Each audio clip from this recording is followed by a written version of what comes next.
하나님의 말씀을 보도록 하겠습니다. 하나님의 말씀은 시편 15편 1절에서 5절까지 말씀입니다. 시편 15편 1절에서 5절까지 말씀입니다. 주님, 누가 주님의 장막에서 살 수 있겠습니까? 누가 주님의 거룩한 산에 머무를 수 있겠습니까? 깨끗한 삶을 사는 사람, 정의를 실천하는 사람, 마음으로 진실을 말하는 사람, 혀를 놀려 남의 허물을 덜추지 않는 사람, 친구에게 해를 끼치지 않는 사람, 이웃을 모욕하지 않는 사람, 하나님을 업신여기는 자를 경멸하고 주님을 두려워하는 사람을 존경하는 사람입니다. 맹세한 것은 해가 되더라도 깨뜨리지 않고 지키는 사람입니다. 높은 이자를 받으려고 돈을 꾸어주지 않으며 무죄한 사람을 해칠세라 뇌물을 받지 않는 사람입니다. 이러한 사람은 영원히 흔들리지 않을 것입니다. 아멘. 오늘 우리가 읽은 시편 15편 말씀을 통하여 삶이 예배로, 예배가 삶으로 라는 제목으로 하나님의 말씀을 전가하도록 하겠습니다. 시편 15편은 누가 하나님의 사랑을 받는지 다윗이 스스로 질문을 하고 대답하는 그런 시편입니다. 본문 1절을 보면 주님, 누가 주님의 장막에서 살 수 있겠습니까? 누가 주님의 거룩한 산에 머물 수 있겠습니까? 라는 이런 질문을 던지고 있습니다. 이런 표현은 이 말과 똑같습니다. 누가 참된 예배자입니까? 누가 주님의 장막에서 예배하는 자입니까? 라는 질문과 동일한 질문입니다. 성막은 하나님 앞에 나아가 하나님을 예배하는 장소로서 그 준비됨 없이 예배드릴 수 없습니다. 다윗은 성막에 들어가 하나님을 예배할 자가 어떤 사람인지에 대해서 2절부터 5절까지 11개의 지침을 주고 있습니다. 첫째로는 정직하고 어려운 자에 대해서 말하고 있습니다.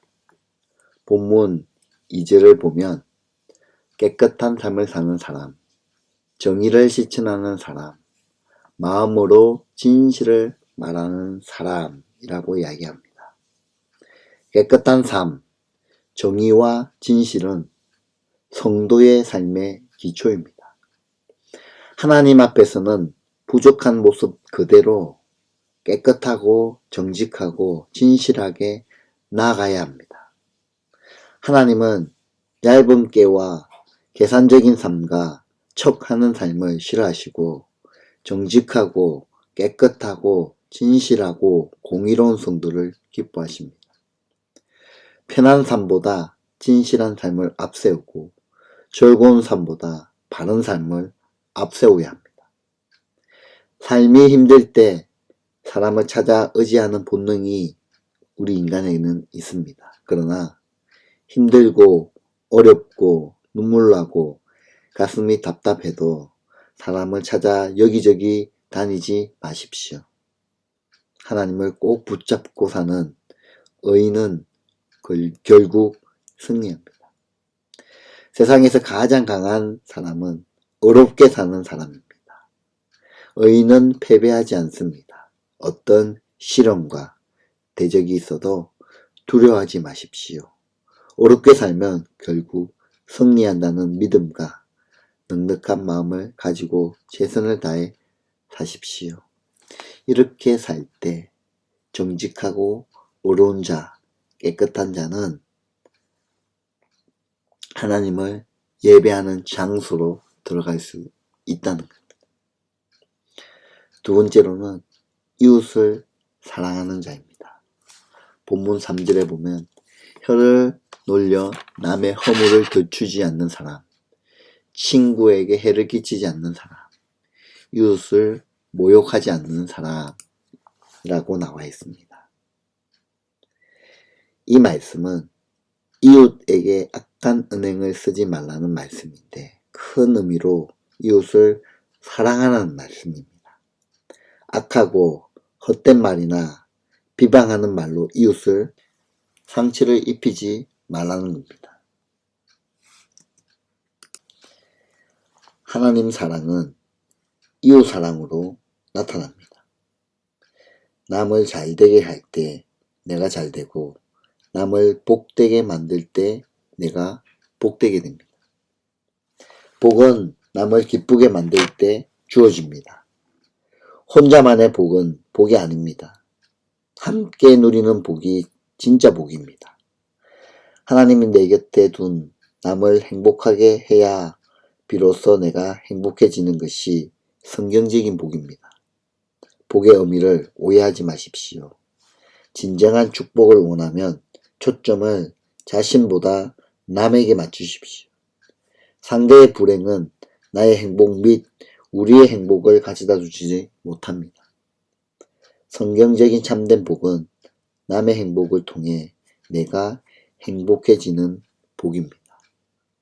따라서 이웃을 사랑하는 자, 이웃을 복되게 하는 자는 바로 하나님의 장막에 거할 수 있는 그런 복된 사람이 된다는 거죠.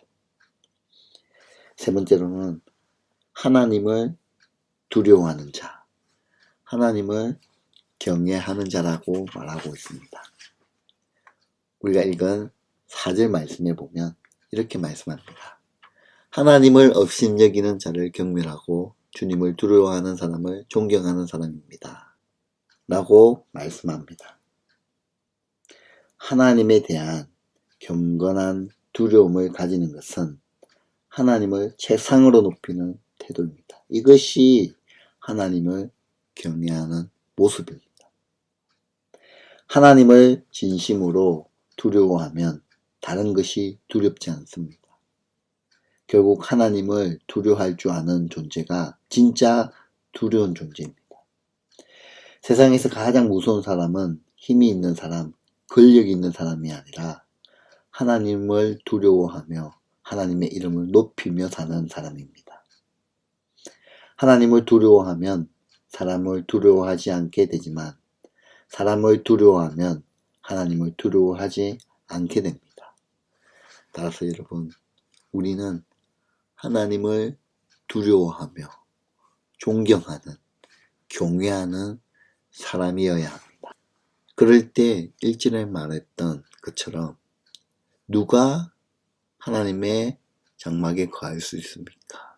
하나님을 두려워하며 하나님을 경외하는 사람이 하나님의 장막에 거할 수 있는 거죠. 마지막 네 번째입니다. 순수하게 헌신하는 자입니다. 5절 말씀에 보면 높은 이자를 받으려고 돈을 구워주지 않으며 무죄한 사람을 해칠세라 뇌물을 받지 않는 사람입니다. 라고 말합니다. 유대사회에서 이자놀이는 이방인을 대상으로 허용되었지만 가난한 자기의 동족을 대상으로는 허용되지 않았습니다. 그러나 이 율법은 사문화되어서 이자놀이가 가난한 자기 동족을 착취하는 경우도 흔했습니다. 하나님은 그런 이자놀이를 기뻐하지 않고 뇌물을 받고 무죄한 자에게 해를 입히는 것도 기뻐하지 않습니다. 돈 때문에 마음과 양심을 팔지 말라는 하나님의 엄중한 경고입니다. 계산하며 살지 말고 우리는 헌신하며 살아야 합니다. 삶이 흔들리는 가장 큰 이유는 믿음의 부족 때문이기도 하지만 계산적인 삶 때문이기도 합니다. 그런 계산적인 삶을 잘 극복하려면 드리는 훈련을 잘해야 합니다. 받으려는 마음은 천하고 불행한 인생을 낳지만 주려는 마음은 고귀하고 행복한 인생을 낳습니다. 성경적인 복은 소유의 복이 아니라 헌신, 나누어주는 복입니다. 하나님은 드릴 줄 아는 사람을 축복하십니다. 드릴 줄 알고 대가를 치를 줄 아는 감사의 신앙을 가질 때 하나님은 재앙을 막아주시고 재앙이 와도 능히 극복하게 하시고 더 큰 축복으로 역사하시는 겁니다. 다윗은 누가 주의 장막에 거하는 자입니까? 누가 주의 사랑을 받습니까? 누가 참된 예배자입니까? 어떻게 하는 사람이 이 참된 예배의 모습을 가진 사람입니까? 라고 질문을 한 후 그의 답으로 정직하고 옳은 자, 이웃을 사랑하는 자, 하나님을 두려워하는 자, 순수하게 헌신하는 자가 주님의 사랑을 받고 흔들리지 않는다라고 대답합니다. 흔들리지 않는 믿음은 내일의 축복을 예배하는 복의 기본적인 원천입니다. 초대교회가 그 엄청난 핍박을 이기고 어떻게 로마를 정복했겠습니까? 초대교회 교인들은 하나님을 위해 헌신하였고 또한 이웃을 사랑하기 위하여 죽을 준비를 완료했던 사람들이었습니다. 그들의 헌신적인 하나님 사랑과 이웃 사랑이 바로 로마를 정복하는 힘이었습니다. 반면에 오늘날은 이기적인 자기 사랑이 너무나도 지나친 시대입니다. 거기에는 결코 삶을 변화시키는 위대한 힘이 나올 수 없습니다. 사랑의 헌신을 각오하는 것이 기적을 일으키는 원천입니다.